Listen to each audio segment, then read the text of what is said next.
the latest. Thank you for your love and support. I appreciate you all. Family, lean in close. On March 2nd, 2026, the master in Washington pulled the leash on Rwanda. Donald Trump has officially sanctioned the Rwandan Defense Force and 8 top generals. They say it's about peace violations. They say it's about rebel support. But today, G1 is stripping away the mask. This isn't about peace, it's about power. It's about who gets to hold the keys to the world's most valuable mineral vault. The master doesn't want to control Rwanda. He wants to use Rwanda to control the Congo's heart. There is a proverb that says, the hunter praises the dog only as long as the dog brings him the meat. The moment the dog starts eating for himself, the hunter reaches for the whip. For years, the masters praised Rwanda as a model of stability. But the moment Rwanda's influence on the border threatened the masters' private mineral deals, the praise turned into sanctions. Nowadays, none of us can afford to be indifferent to geopolitical trends. Whether or not you believe that there was a rules-based international order, it is clear that changes are underway which will affect all of us. It is predictable that Rwanda, even as a small country, is caught up in the middle in its own way. One thing that has not changed, however, is that right and duty of every nation to ensure the safety of its borders and people. It is that duty that never changes.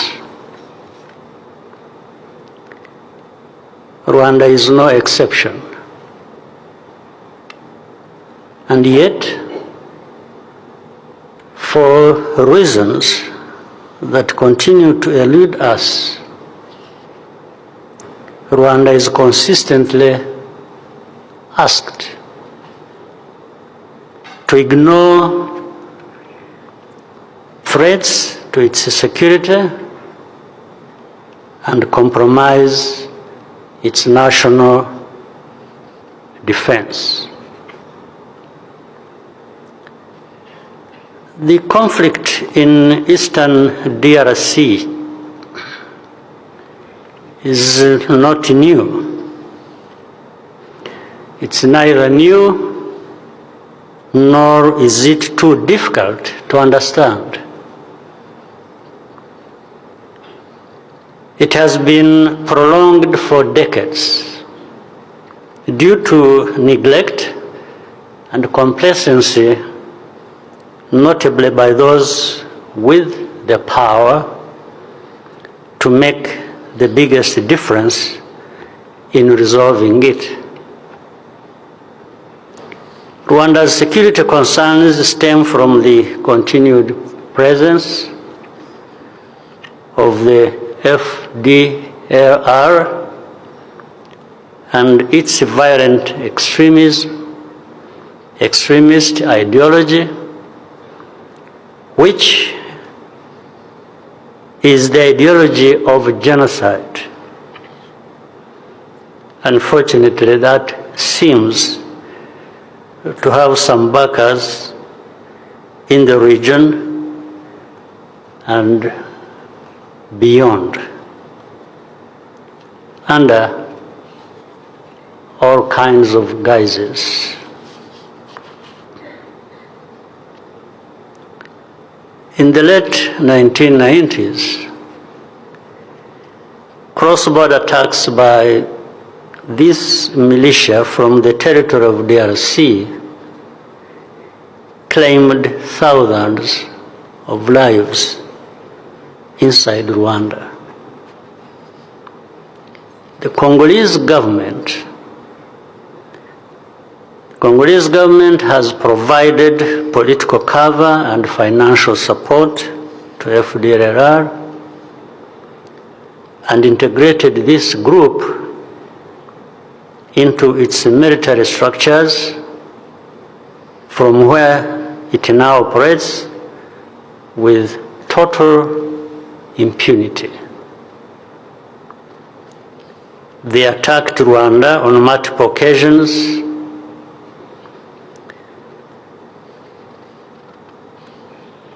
Some countries issued travel advisories as a result, and lately, the son of the former leader of Rwanda, who led this country into genocide, and other close collaborators of his,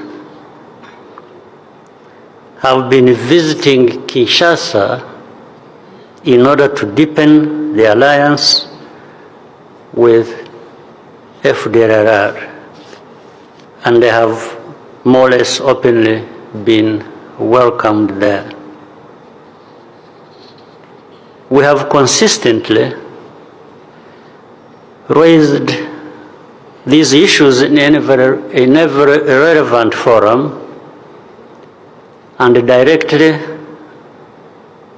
to many of you here. But each time, the root causes and structural drivers of this conflict are dismissed in favor of short-term measures and interests. Rwanda, because of its history and its geography, requires defensive borders. Our defensive measures are aimed at this objective and nothing else. FDLR is far from being a spent force, as I have mentioned earlier. In fact, let us pull back the curtains of history. In December 2025, they brought President Paul Kagame and President Tshisekedi to Washington to sign the Washington Accords. They called it peace for prosperity, quote and end of quote. My family, look at the fine print. Signed alongside that peace was a secret US-DRC strategic partnership that gives American firms exclusive access to Congo's lithium, cobalt, and gold.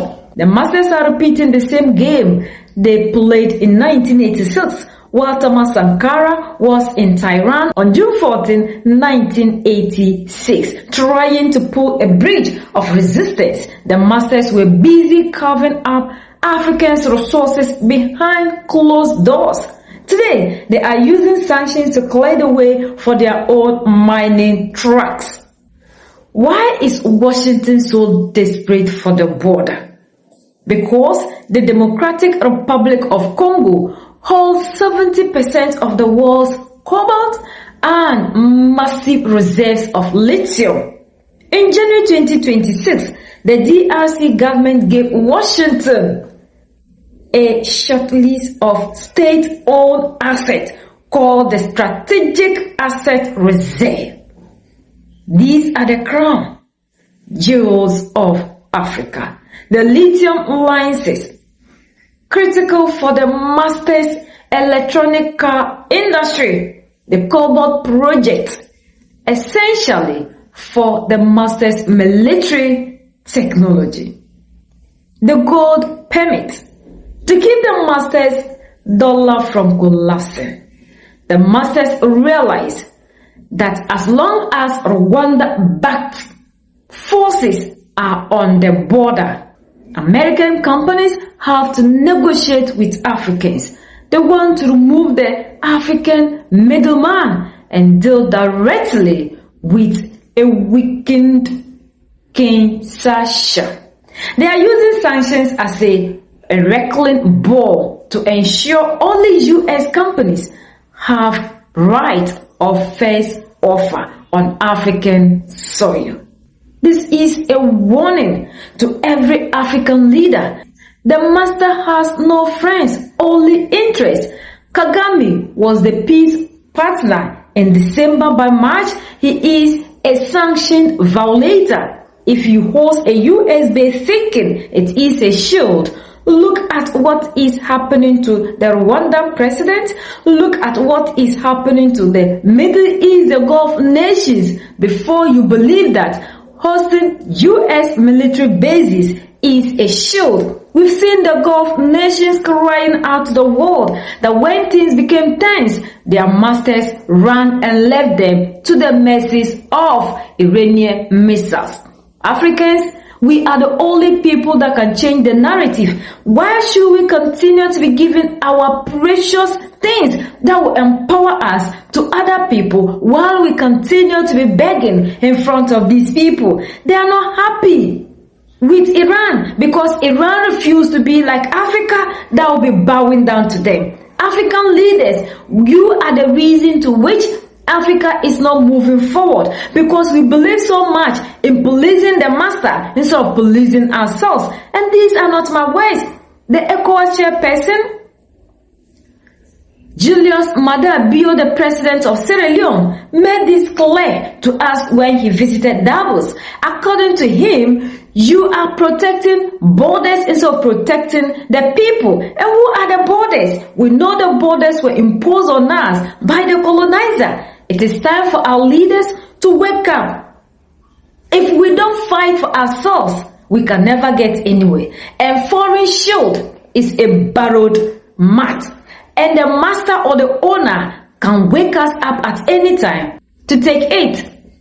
When things become difficult or when the place is burning and the fire becomes too hot, these people will run and leave us to burn. African leaders, wake up. We don't need foreign shield. We don't need their bases before we can be protected. They told us that we have to partner with them, we have to do business with them because money and security is in the West. But Iran has exposed these people big time to us. We are seeing the masters running away themselves. Their bases haven't been able to shield them. Is it you, the African, that their bases can shield? Their million or wealthiest allies in the Middle East, the Arab nations, are thinking of withdrawing their investment in the United States of America. And you, the African, believe so much in these people that they are the ones that can set us free.